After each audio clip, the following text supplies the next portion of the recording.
আগামী ২৬শে ফেব্রুয়ারি ৪ হাত ১ হচ্ছে বিজয় দেবরেকোন্ডা এবং রশ্মিকা মান্দানার।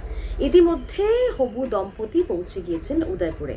জানা গিয়েছে উদয়পুর থেকে ৩০ কিলোমিটার দূরে একটি প্রাসাদে বসতে চলেছে রাজকীয় বিয়ের আসর। আর দক্ষিণে বিয়ে মানেই সেখানে নারকোলের জল আর তাতে পুল পার্টি। সেখানে কলা পাতায় ভোজ চলছে অতিথিদের প্রধান আকর্ষণ। আর ইতিমধ্যে তোড়জোড় শুরু হয়ে গেছে নবদম্পতির। আমরা যেমনটা জানতে পেরেছি একটি প্রতিবেদন মারফত,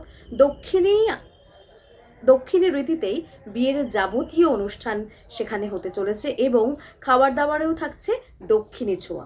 সব মিলিয়ে বিজয় এবং রশ্মিকার বিয়ের জন্য উদ্গ্রীব তাদের অনুরাগীরা এবং শুভেচ্ছা বার্তা জানিয়েছেন তাদের বন্ধু বান্ধবরা। খুব কাছের কয়েকজন বন্ধু বান্ধব এবং পরিবারের আত্মীয়দের নিয়েই বিয়ের আসর বসবে। আগামী ২৬শে ফেব্রুয়ারি ৪ হাত ১ হচ্ছে বিজয় এবং রশ্মিকার। শুভেচ্ছা রইল আমাদের পক্ষ থেকেও।